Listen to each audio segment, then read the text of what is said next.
Okay, and hello and welcome to Mother Speaks here on UK Health Radio every week. I'm Sarah Lloyd, I'm your host this week, alongside our brilliant breathwork mama, Kathy Bell. And I'm also joined by a special guest, Jennifer Flint, who is also one of our authors from the Wake Up Mother book. Mother Speaks is an unapologetic, deep dive and occasionally stumbling, easy for me to say, journey into the mother energy, from mothering children to businesses and the wisdom of mother herself. This is a show where mothers meet to speak about all things that matter on all topics across the board, from birthing babies, books, new projects, parenting children, oneself, and all the conundrums of being a woman in this day and age. We're a community called together to co-author the book Wake Up Mother, as I've already mentioned, and you can always find more about this on www.wakeupmother.com. Here on the radio show and podcast, we're a collective circle of four creatrixes, and this week we are bringing in, as I've already mentioned, the lovely Jen Flint, who is one of our authors from the Wake Up Mother book. A couple of weeks back, we met with Nicola, who is from the Unbound Press, and we talked about kind of the creation of the book. And I think we wanted to bring on every author that's been involved in the project. And without further ado, I'm going to stop talking because I tend to rabbit and let Jen introduce herself. So welcome, Jen. Thank you for joining me and Kathy. Thanks so much, Sarah. It's lovely to be here and to have this opportunity to be involved in this amazing project. I'm a coach. So I'm a leadership coach, live in the northeast of England. I'm also a celebrant. And last year I published a book, my first ever, my debut book, which is very exciting, which is a non-fiction book called Wild Egg. And it's a story of one woman's journey as she really wrestles with the question of whether or not she wants to be a mother, and ultimately decides that that's not her path. And then she goes on this very interesting journey to really kind of understand, so what does a meaningful life look like if you choose not to be a mother and not to have children? So I felt such a call in, and I was really excited when you invited me to be involved in this project to talk about motherhood in all of its many, many manifestations. So really happy to be part of the conversation today. And I guess another thing that is really interesting is, obviously, I mean, when we talked to Nicola, we talked about how books are like babies. And we obviously reference this in the introduction around kind of mothering is not just limited to babies, it's ourselves, it's books and stuff. I'd just love to know how you feel, what mother means to you, what that word brings when you think about it. Yeah, thank you. It's a beautiful question. I think for me, mother is a force of creation energy. So it's like pure creativity in its most raw form. And for me, whilst I haven't had biological children, I feel very connected to that energy. And I kind of think about it as that there's many archetypes that we all embody. And for me, mother archetype is a very important part of my identity. And I think it's a creative force, like you say, that might well be manifested through, giving birth to children, which is a beautiful thing, but it might also be about projects and books. And I certainly felt that kind of whole process of gestating and, the contractions and the birth through the whole process of writing a novel. Very much relate to it, I guess, in that way. So, sorry, I was just looking at Kathy to see if she wanted to add. I'm here, guys. Like, I'm completely here. I'm just conscious that my husband is on a call just outside the door, and he's got the speaker on. So I'm just contemplating: do I put myself on mute and shout at him, or do I just kind of ignore it and carry on? But thank you, Jen. There's the idea of I really want to read Wild Egg for a start off, because I think it's such an interesting topic, and I'd love to dive into that story. It sounds incredible. And I think the idea of childlessness, like optional childlessness, it's always, you choose to be childless, has been a real mystery for me. Like, my godmother didn't have any children, and she was like it's making me have tears. This is probably why I didn't want to speak, because I knew there was gonna be some emotion there. But she, I was her godchild, and she absolutely doted on me, and the space that she was able to hold for me was being, having no children of her own was so different to any of the other mothers that, or women, sorry, not mothers, any of the other women in my life. When I think back to that relationship and how important she was for me, it's really quite a powerful thing. And as you were talking, the question in my mind came through was, do women who don't have their own children, do they have more capacity to hold space for others? That was what was moving through my mind, as I was also thinking about, how do I get my husband to shut up and turn his work colleague on?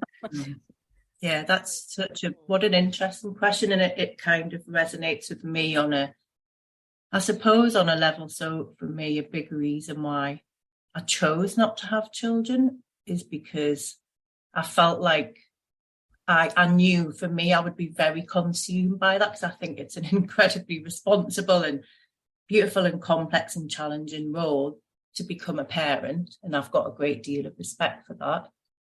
I also felt like that would consume me. And I felt like where I wanted to put my energy was around my own development, and then how I could be in service of other people around their development. And that I would have so much more capacity for that if I didn't have children. And and I'm proud to say, and, it nourishes me. I do a lot of coaching and mentoring, a lot of which is for free and some paid work. And I think I do have a sense of that for myself, that I'm lucky to have that capacity to hold space for people, because I'm not, I've got so much more energy that would otherwise understandably be put into a more singular focus, which is bringing up your children and holding, a whole family together. So yeah, that really resonates with me. Yeah, really, that really resonates with my chapter in a way, doesn't it, Sarah? That that was my initiation, into space holding, because before that, I didn't have any desire to be, a healer or a space holder or a mentor or a coach. There's no desire there to do any of that, really.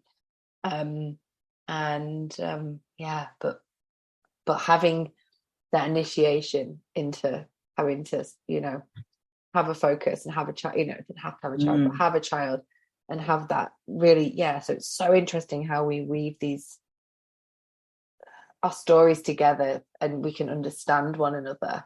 And also having one child, like, I have to feel like I'm in the middle, because it's my one of my friends has 2 little boys, and she's very similar ages to yours, Sarah, maybe a little slightly older. And she's like, how are you in the bath at this time of the day? And I'm like, because my daughter's 11 and I've only got 1, and she tends to look after herself. Like, she's like, oh my God, how are you still asleep at 8:30 in the morning? I'm like, because she's 11 and she can look after herself. She's like, oh my God. I'm like, this is why I didn't have any more, Sarah, because I want the best of both worlds. Like, her name, my friend, is also named Sarah, so it's not Sarah Lloyd, but she doesn't mess with me going, how the hell are you in the bed at 1 o'clock in the afternoon? Although I'm sure she's thought that before. But yeah, the reason, my choice not to have any more children was it was a 50-50 thing, really. My husband didn't want any more. I would have gone for more, but actually looking back now, where we are now, I'm like, oh my God, we didn't have any more. Such a interesting topic. It is, because it's really funny, because I didn't think I'd have them, and I don't know what it was. It was because I've been married twice, and my first marriage, it was like, definitely not not doing it. I'd made that decision. It was it's not happening in this space. And then I was on my own for a while, and I was enjoying being single and having the best life, actually.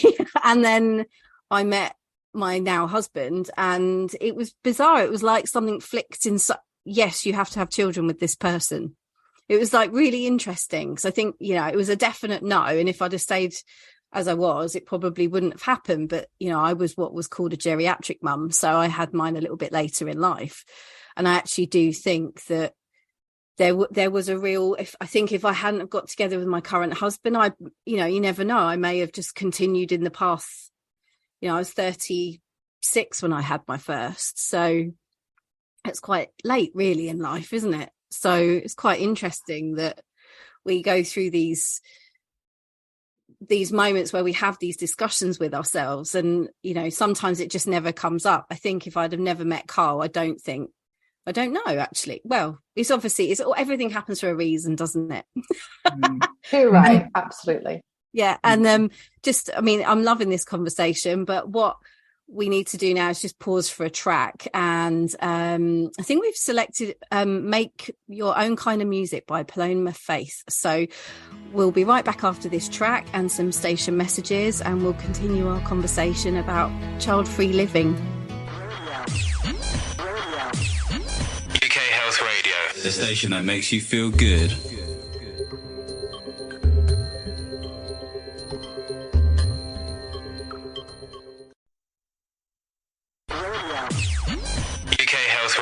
The station that makes you feel good.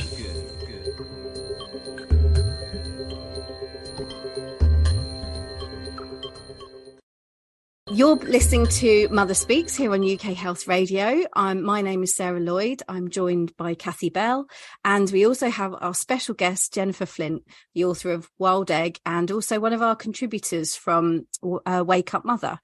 And we were just talking about kind of the decision to have children or not have children and whether, life throws these curveballs at us. And Jen, there was a really lovely story that you shared with us, or certainly with me, when we started working on the project around, that moment where you decided. It was almost like, I think that everyone has a sliding doors moment or an awakening moment, don't they? And I think that's probably why the book was called Wake Up Mother.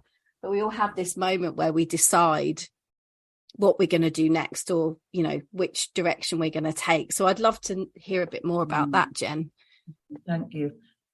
I'm going to start by just connecting back to what you were talking about before the break, because I've been married twice as well.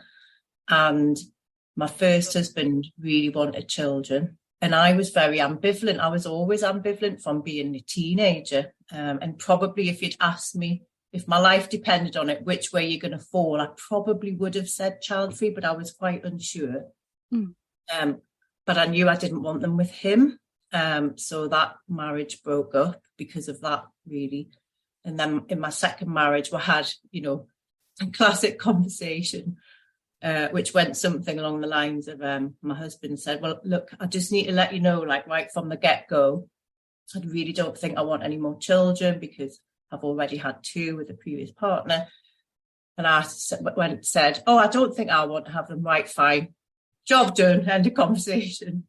And then 6 or 7 years later, I was 41 and completely out of the blue, just at the moment where I'd just got a really big promotion in my career. And I kind of had that very rare moment of like, I finally feel like I've sort of got my shit together and I'm like where I want to be. And it was like this very rare, like, all I need to do, everything's in place in my life. I just need to keep all the plates spinning. And then, of course, as you say, my husband declared, I'd really love us to have a baby. And my mouth was just kind of hanging open. And basically, at that moment, I realised that at the age of 41, if I didn't make a choice, if nature hadn't already made the choice, she was very close to kind of shutting the shutter of my biological egg shop, was clearly going to be close to closing. And I had this sudden moment of stunning realization where I thought, hang on a sec, I live a conscious life. I try to, in every other sphere of my life. Why am I avoiding this decision? I need to say hell yes or no thank you. And it suddenly became really important to me to make a decision. So I thought, which is what I explore in the book, is my character Holly goes through this exact journey. And I naively thought, all right, I'll just sit down at the weekend, no problem, write some pros and cons, job done. Ha ha. Like you do. I like you do, yeah. And that kind of, and I tried really hard for about 3 months to make a breakthrough by doing that kind of process. And then, of course, realised that wasn't going to work. And I'd hung around for a while with Brené Brown's work, Saint Brené, on vulnerability and all that good stuff. And I suddenly was like, oh, right, this is like where my vulnerability apprenticeship really begins, because I'm not going to figure this out intellectually as a sort of weighing the scales process. I've got to feel my feelings. Damn. So that was hard for me, because I wasn't used to doing that very well. And so I ended up going on this really kind of weird and curious and life-changing journey, which took about a year, where I was really trying, I suppose, to learn the art of self-trust. Like, I need to get back in touch with my intuition. What do I really, really want? Because as I thought about the choice, what I started to realise was all the conditioning that I'd kind of absorbed without noticing. Like, should I have a kid? Would I be selfish? Is there something wrong with me if I don't have children? And I was peeling off all these layers, I guess, trying to get to the bottom of what is my honest, wholehearted choice, my most authentic truth, just for me. And I found it really, I had to dig for that. So by the time, to answer your question, I came to making a decision, I think that I'd excavated deeply enough that suddenly this roaring voice, and it was a stunning moment, again, as you said, where I literally heard this voice that just rose up inside of me say, which basically said, motherhood is not my path. And it was like, I almost felt a sense that there was a big staff that had been like powerfully, just like Gandalf in the ground. It was like a total Gandalf moment. And it was like, motherhood is not my path.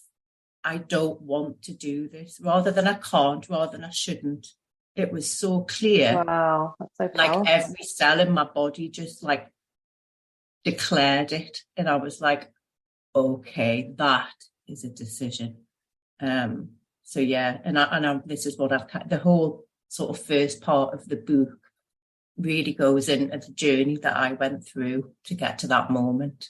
And I've never looked back, honestly, not even for a second in the 10 years that's elapsed since then, because it was so clear. I've never questioned it. And I think what I learned from that experience was I know how to trust myself, and I kind of learned how to tap into that and how to absolutely trust my intuition. So I live like that now, which is very different to how I used to live.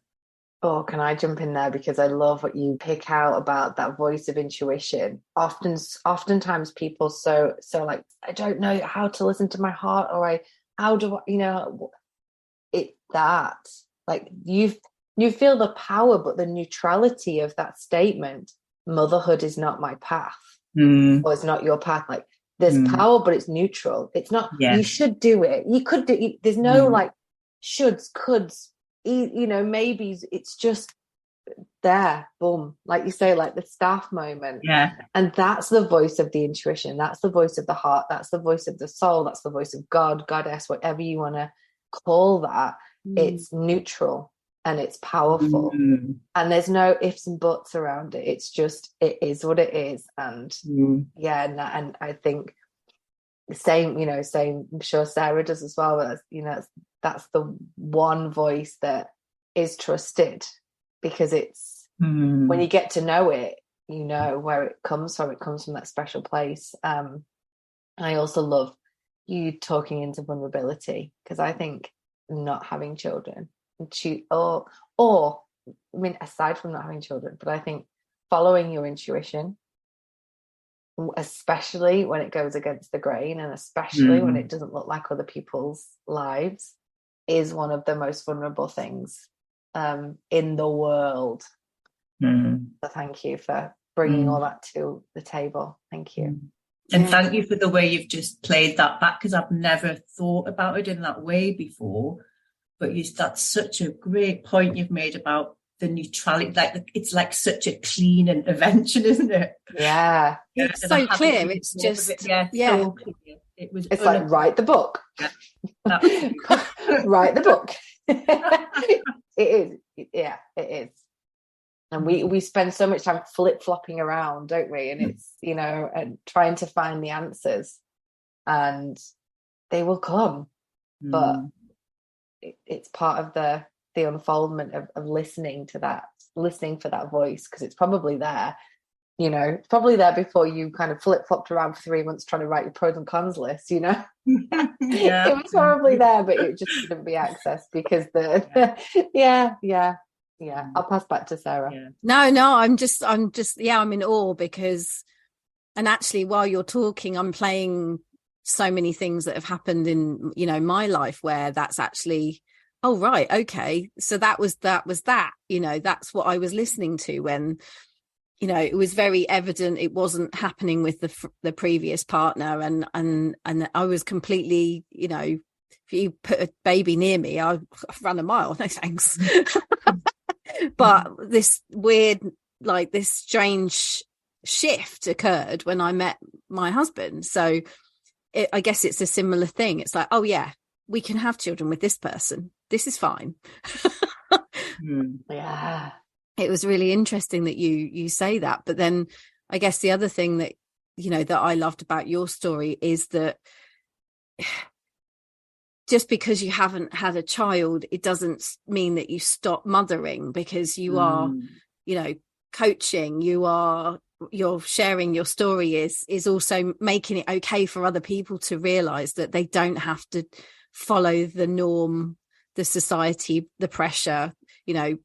Women of a certain age, they get to a point and, the conversations about biological clocks start, right? Or if you've had one baby, are you going to have another one? Oh God, it's I know standard, that one. Isn't it? It's absolutely, it's part, unfortunately, it's so ingrained. Like you're saying, it's so brave to actively make that decision and step away and choose to do something different. Not just, it just didn't happen. You chose. That's, powerful. Yeah. And I feel like it's been a really nourishing and kind of validating experience to be part of this community, and part, where most, in terms of the Mother Speaks and Wake Up Mother book, where most women in this community are mothers, but to be in that space and recognize how much we have in common, around searching for our own authentic identities beyond motherhood. Because I think motherhood, and this is part of this kind of pronatalist ideology, is still positioned deep in our cultural hardware, deep in our psyche, that motherhood equals womanhood. So the way to become in the fullest expression of who you are as a woman is via the path of giving birth to children, which I think actually places pressure on all of us. So it places pressure on someone like me who's thinking, is there something wrong with me? And does it mean I'm not going to become a woman of substance and the fullest me that I could be, because I'm missing out on this, the deepest, most glorious experience that you can possibly have? But then equally, I feel like what I've learned more and more is that ideology also impacts on if you choose to have children, because then it's like, well, now you are a mother, you've got to do motherhood perfectly. Otherwise, it's a kind of judgment against your womanhood. So I think it kind of affects us in similar ways, whatever perspective we take. And I think this whole project to me has been about, we're all searching for that authentic identity, who we are. As you said, Kathy, like listening to the voice of our intuition, to follow our deepest longings, and also reclaiming our power, that like we get to choose our own endings and we don't have to follow this cookie cutter version of, how you're supposed to be a woman, how you're supposed to be a mother. And I think what the beauty of what we are sharing is the authentic, messy stories that are really the truth, that we don't often get to talk about and share. and that we're all welcome. Yeah. We're all welcome at the table. And I think, you know, in the past, the judgment and contempt and the bitchiness, I suppose, for want of a better word, that we can pass around whether we have children or not, or you know, and how that lands with in our lives. That has no place anymore. That has no place. I think the more that we can honor and respect and admire and be honest and be vulnerable and open about this topic, the better. Because like you said, you know, this motherhood journey is, you know, it's really lovely for you to, you know, to hear someone say that actually, and recognize that the job of a mother, you know, you do it, and then you have a lifetime of constantly judging yourself, and did you get it right, and did you do it perfectly, and the constant pressure that brings. And I think that the table just gets to get bigger as we all take our seat as women, and we release that judgment, and we release that separation, and that I think so. What Sarah's created here is just this big, huge, massive table where all women from all walks of life and all walks of motherhood and all choices and experience can have a seat and feel validated and feel welcome and feel important and feel part of the story. And I think that's what's one of the most special things about this project to me is that.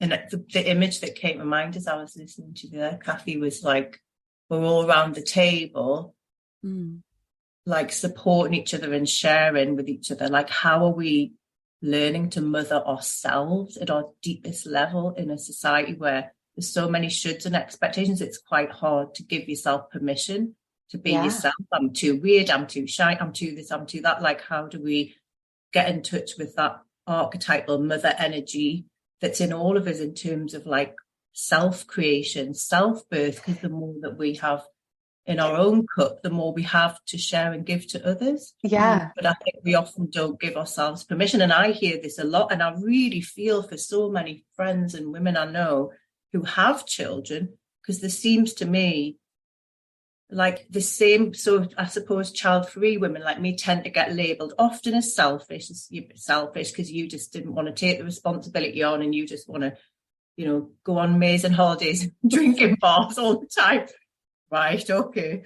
And then on the other side, there's you know, women who have children sort of seem to me to get, it's selfish if you want to put yourself first, because you have to put your children before you. So I think that pressure is upon us, whatever stance we take, just in different, it shows up in different ways. And it's like, how do we learn to, give ourselves the mothering that we need to be able to show up as who we really are, because the world needs us to be authentically ourselves, because we've all got unique things to bring.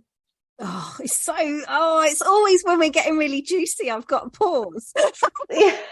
I have so much to say on this. Let's pick it back up. UK Health Radio, the station that makes you feel good.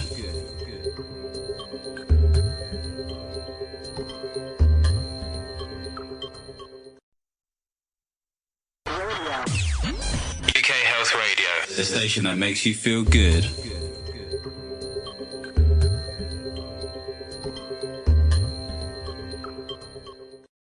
And hello and welcome back to Mother Speaks here on UK Health Radio. Hopefully you're still with us and you've enjoyed that power ballad selected by our special guest Jen Flint, and I'm also joined by the lovely Kathy Bell.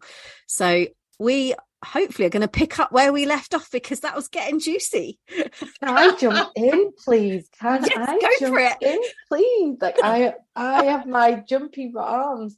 So Jen said something, I think it was right at the beginning of that second section, about having children and it being the most amazing thing, you know. And I was like, trying to you know, giving birth, wonderful. You know, I personally, for me, my experience, wonderful. And yeah, I'm like, being a parent, you know, it's not my most I'm not the best. Like, it's, you know, I'm like, there are better things, I personally think, in life. Like, being a parent is freaking amazing sometimes. But there are that, like you said, that self-discovery for me is the real driver. Like, I'm so, you know, never, you know, not want my daughter. Like, I love her to death. And being a parent and being in a partnership with my husband, you know, doing all that, it's great. And it's challenging, and, you know, it's juicy, and sometimes it's rewarding. Maybe one day it's rewarding. I have a preteen right now, so it's really hard. I've got to dig deep to be like, it's amazing. But there this self-discovery, like you say, this putting self-mothering, for me, is so much more. I'm so much more passionate about that. You know, and there is a lot of judgment. This is probably the first time I've ever said this out loud to anyone.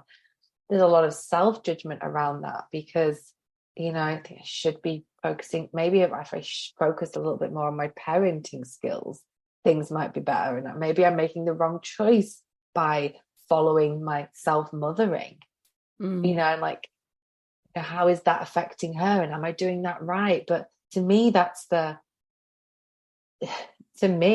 that is much more fulfilling, especially with a preteen.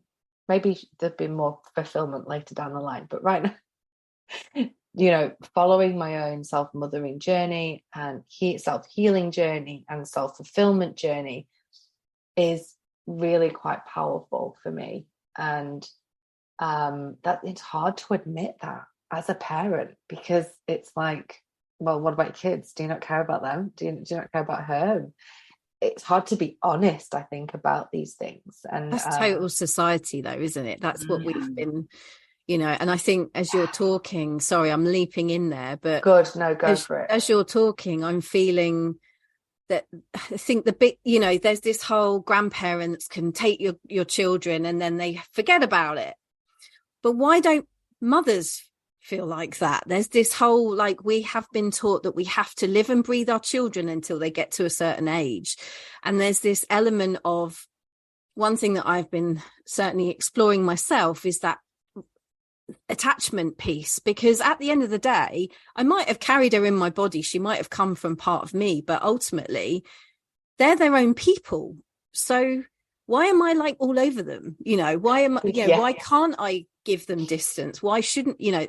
And that's what I'm certainly as a mother. I think if I hadn't have had children, I possibly wouldn't have learned that lesson. So there is this like detachment to, you know, teaching these people, these little individual versions of us, to stand on their own 2 feet and actually be better humans. And, you know, that is something that's really cool. And I think as well, like, we've got friends that also don't have children, that I often rock up to their houses and they mother me and hug me because I need a bit of like time out with a woman that doesn't have children. And I think, and it's important for us to, you know, gather together. Like, you know, we often get together in our circles and our groups. Even just doing this actually is quite nourishing for the soul, because you're actually focusing on yourself and you're talking about things that matter to you.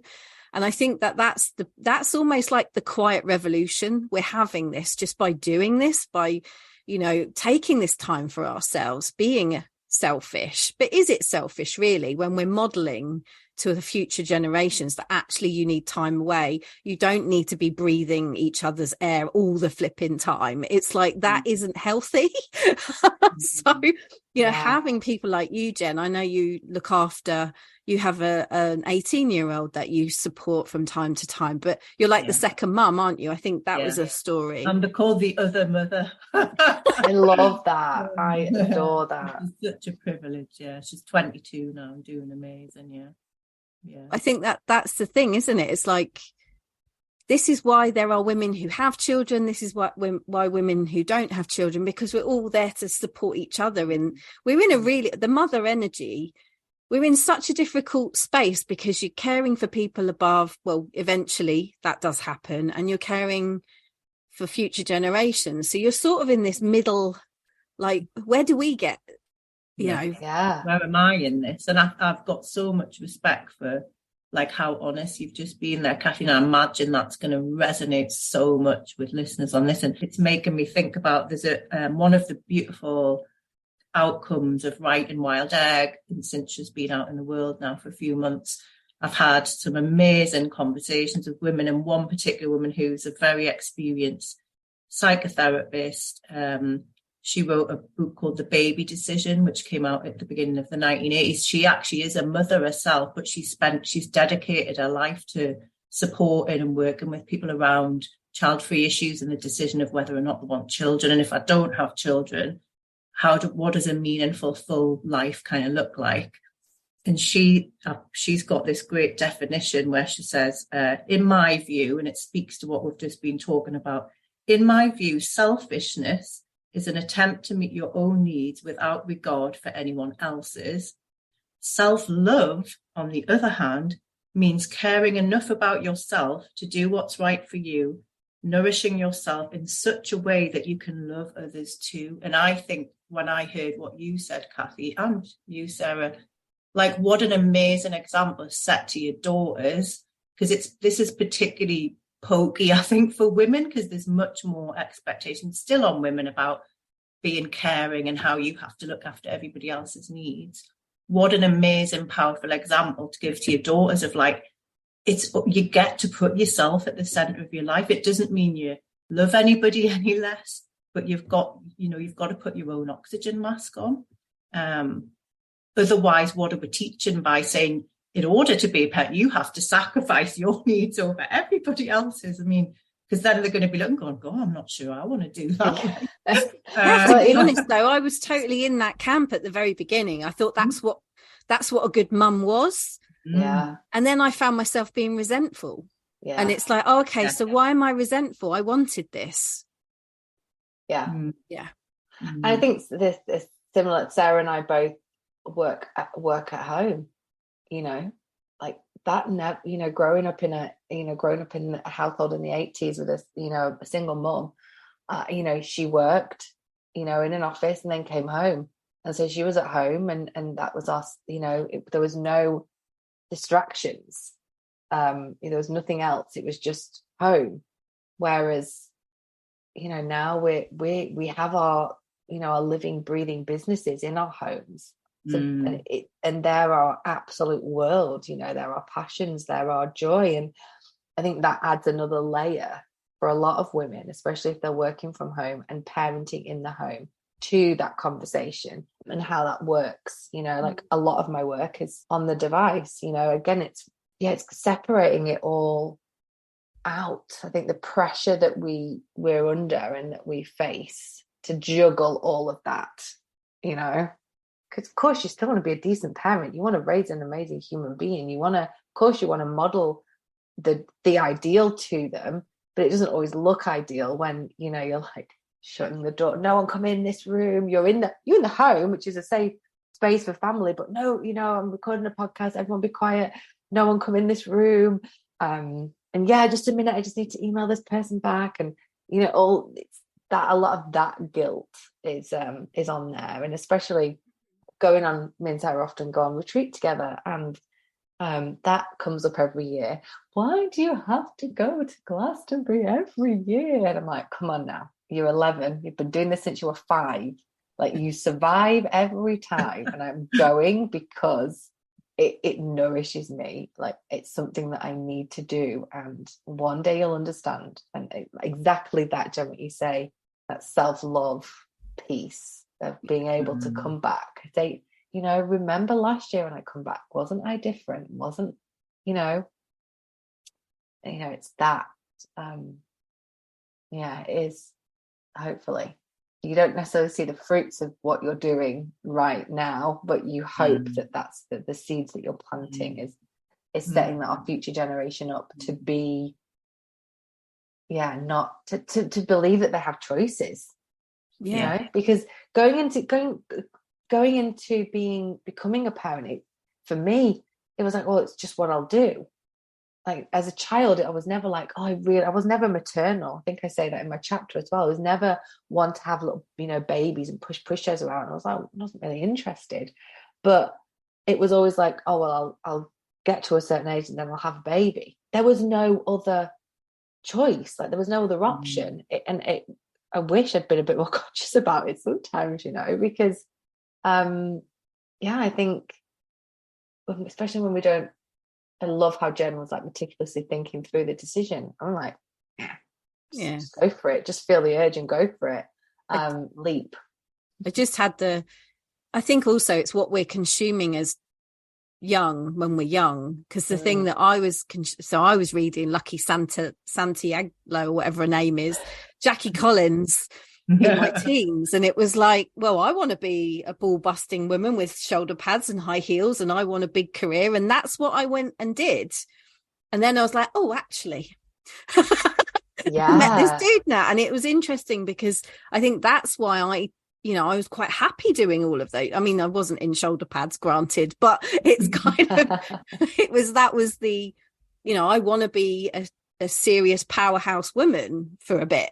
And I went off into corporate and that's what I did. And I wasn't interested in children or anything like that. And then all of a sudden, bam, it kind of changed. And then I changed and then I softened. And I think that's the thing I think I was brought up around a lot of masculine energy. And I think that's the thing with what we're growing up into. There is a very heavy masculine energy we're moving in through. We're at school where it's process, there's no kind of room for that feminine. So I feel like what you're talking into, Jen, is that you actually were able to bring that feminine in spite of I had to have a baby to bring it in. It was kind of that. I mean, that just goes to the strength of your choice.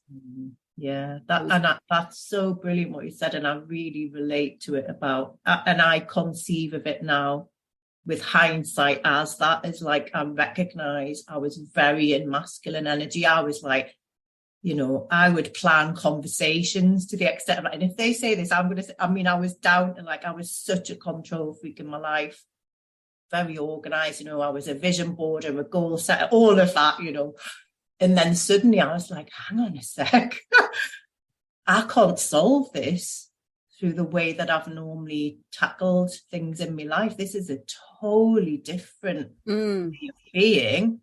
And now I would use the words, as you've said, and I realize now it was about, I've got no access to feminine energy. I'm really uncomfortable with it. It feels all a bit wishy-washy and I don't know how to access it. And I don't like the mess and the uncertainty. But what I realized and how I've changed, I guess, is like that the unknowingness and the uncertainty and the flow and the allowing for the emergent stuff in life is like the womb of our potential. And, that everything springs from the fertile void.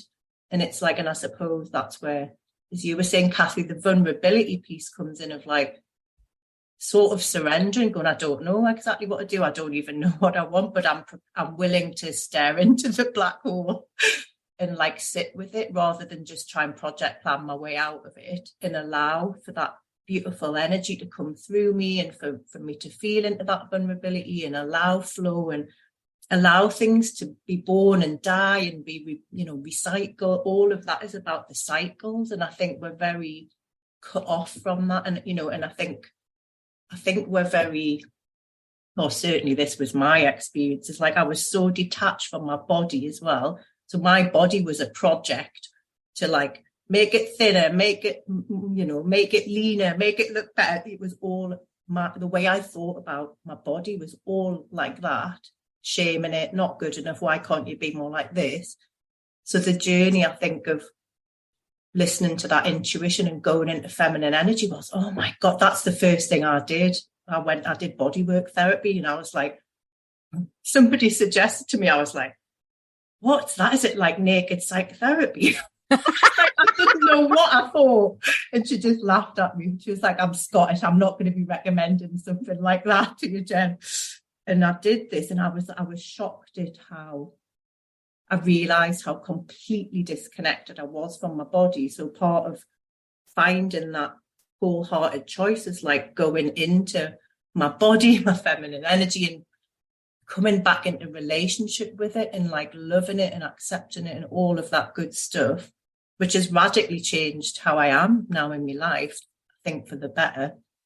But I agree. I think a lot of the culture that we're living, it pushes us down this masculine productivity, all that stuff. And it's like, it's both and. How do we learn to be in both and? And I think that's a lot of what this book to me is about as well, in my book Wild Egg as well, is about how do we reclaim that and fuse the two together in a really healthy way. Thank you. Starts by having the conversations, and doesn't it, and being vulnerable and willing and open to say the things that we keep hidden away. So thank you for sharing your story. You too. Oh, it's been absolutely amazing having you on, and I just love these conversations because just so much comes up, and these are just healing conversations anyway. But yeah, thank you, Jen, for coming on the show, and we'll share all the links to Jen's book and how you can work with her in the show notes. But if you've enjoyed listening to this episode of Mother Speaks, please do tell your friends. And if you'd like to listen again, you can on demand on ukhealthradio.com and on their podcast stream on all the major platforms. We also have a Spotify playlist handily called Mother Speaks, containing tracks from the show so far and ones we want to share with you. And as I've said before, Mother Speaks is part of our Wake Up Mother community, and you can find out more about us on wakeupmother.com. And we also have a interactive portal on Substack where you can catch up the latest news and listen to us on Mother Speaks Unplugged. So there may be some swearing and some unedited versions of this conversation.